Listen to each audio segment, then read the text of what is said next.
바위, 유치환. 내 죽으면 한 개의 바위가 되리라.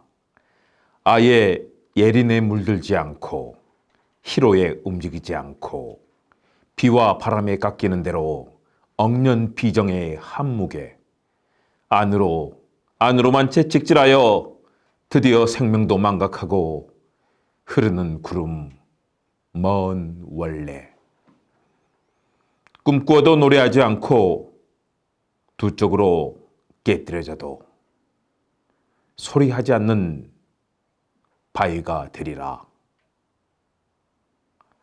여러분 어떠세요? 우리가 마치 커다랗고 탄탄하고 듬직한 바위가 된 것 같지 않습니까? 김원국TV 시사도민고 김원국 교수의 스피치 횡단열차 힘차게 출발합니다. 많은 관심, 응원, 참여, 좋아요, 댓글 공유, 구독과 알람 설정 부탁드립니다. 존재론적 차원의 허무와 강인한 의지를 작품에 일관되게 나타냈던 생명파 시인 유치환 시인의 시를 통해 글쓰기, 말하기, 발음과 발성 등에 대해 살펴봅니다. 대표작으로 깃발, 행복, 생명의 서, 1월, 그리고 방금 같이 한 바위 등 명시들을 창작했던 유치환, 그는 시의 기교나 표현에 집착하지 않고 생에 대한 의지를 진지하게 추구했습니다. 청마라는 호를 갖고 있습니다. 푸를 청, 말마입니다. 8남매 중 둘째 아들로 태어났고요. 극작가 유치진이 바로 그 형이었습니다. 1922년 통영보통학교 4학년을 마치고 일본에 건너갔습니다. 도요야마 중학교에 입학해서 그 당시에 형이 편했던 동인지 토성에 시를 발표했습니다. 청마의 첫 시입니다. 한의원을 경영하던 아버지가 사업에 실패합니다. 그래서 1926년 귀국해서 동네 고등보통학교에 편입해 졸업했습니다. 연희전문학교에 입학했으나 1학년 때 중퇴합니다. 사진관도 경영하고 여러 가지 혼란이 있었던 것 같습니다. 1937년 통영협상상고 교사가 된 뒤 교육자로 평생을 헌신했습니다. 1937년에 문해동인지 생리를 주재했고 1939년 첫 시집 청마시초를 펴냈습니다. 1940년에는 가족을 거느리고 만주 엔서우연의 농장관리인으로 가서 일했습니다. 8.15 해방 직전에 귀국해서 통영여중 교사로 근무했고요. 조선 청년문학가협회 회장을 역임했습니다. 6.25 전쟁 때는 문총 구국대 일원으로 참여했고 해방 직후에는 생명의 열애를 노래한 그런 시풍으로 서정주와 함께 생명파 시인으로 불렸습니다.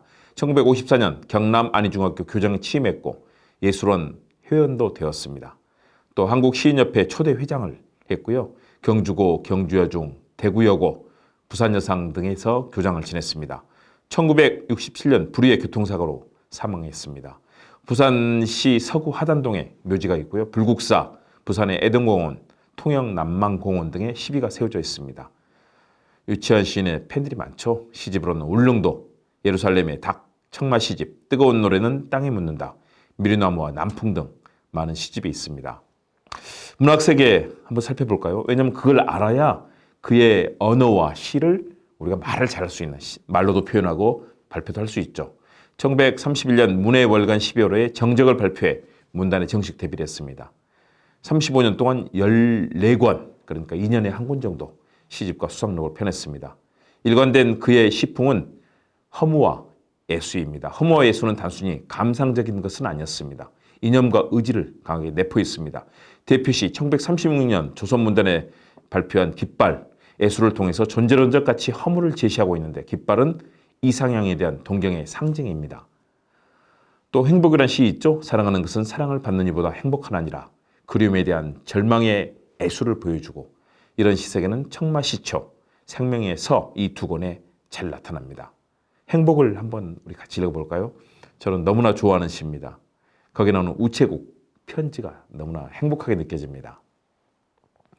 행복, 유치환. 사랑하는 것은 사랑을 받는 이보다 행복한 아니라 오늘도 나는 에메랄드빛 하늘이 환히 내다보는 우체국 창문 앞에 와서 너에게 편지를 쓴다.